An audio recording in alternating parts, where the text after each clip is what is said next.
Is your child financially prepared to attend the school of their dreams? How about your grandchild? Increasingly, saving for college has become a family affair, with students looking not only at their parents for financial support, but also their grandparents to find funds for college. Here to tell us more is expert on financial planning and host of USA Today's Money Quick Tips is Regina Lewis. Good morning, Regina.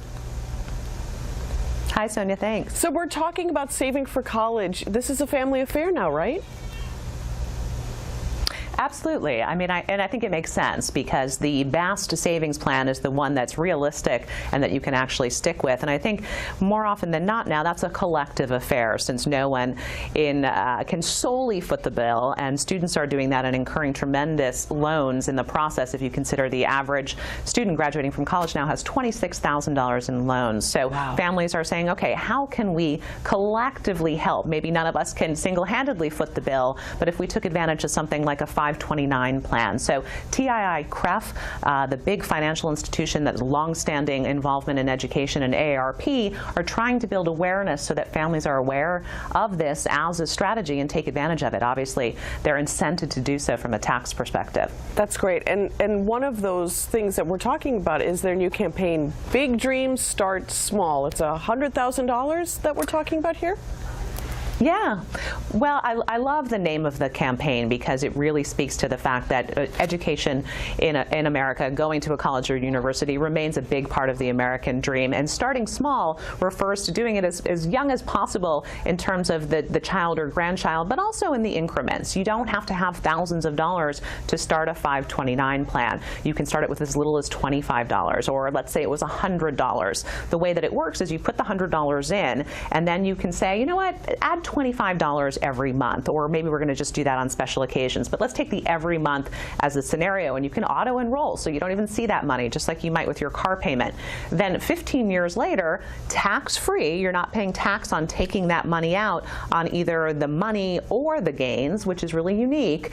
Now it's $7,000. So imagine if parents did that, and grandparents, who are now contributing 10% of all money to 529 plans. So I think they're really getting hip to this as everybody tries to figure out, what's a new and better way to save for college. I just had a baby, and everybody's first thing they say is you have to look into the 529 plan, which I had never heard of before I had the child. So yeah. This is something that everybody who is thinking about having children or has a young child should really get into now. I think so, and I'm so glad that you mentioned that, because I think if we can start to socialize it, which is what TII-CREF and AARP are trying to do, then we make it more approachable. So for instance, I had a conversation just this week. My kids are older, but with my brother and sister, they each have 4 children, and I said, hey, do you guys have one of these? Some of them did, some of them didn't, but we all said, hey, so maybe now for birthdays and holidays, let's ask mom and dad to consider gift certificates. Let's do the same for each other, as opposed to giving video games or things that your young child really won't need over time. I think it's a very thoughtful gesture. You just have to put the systems in place. And people are thrilled to contribute once they know that you have that, and once they know also that it can be a manageable amount, be it $25, $50, $100, whatever they can do. That's fantastic. What are the other benefits of the 529 plan? You said that it's tax-free, so that's a huge benefit. Are there any additional ones?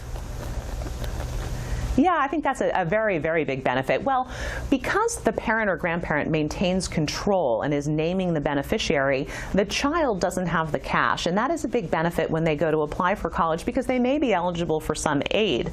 And if they are cash rich, the college or university is going to expect them to be able to pay more.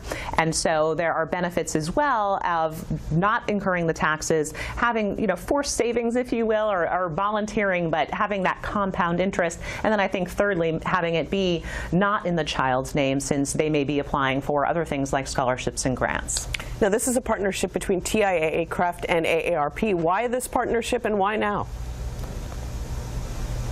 Well, I think clearly there is a need. If you look at the average cost of college right now, it's $39,000 for a private university, $18,000 for public. I mentioned the debt, and there are long-term ramifications. So if you graduate with $26,000 in debt and you marry someone who has the same debt, imagine as a young family starting out with $52,000 in student loans. The next thing you know, you're not buying your first house. You may delay starting a family, and all of that really has long-term ramifications. So I think what both organizations wanted to do is say, let's have a smart discussion. No one wants to make mistakes with their money.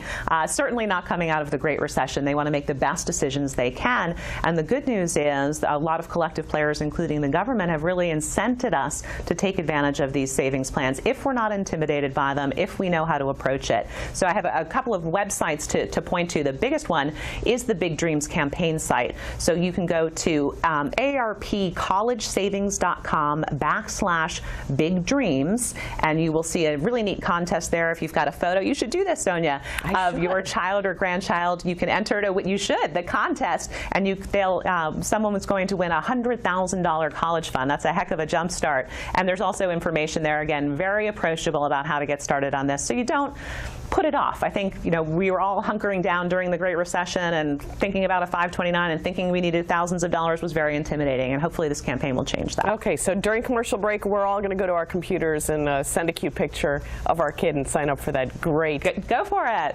Great plan. Thank you so much, Regina Lewis, for joining us and for giving us some great ideas on how to jumpstart our children's college education fund. Thanks for joining us. All right. More Let's Talk Live's course. coming up. Stick with us right here.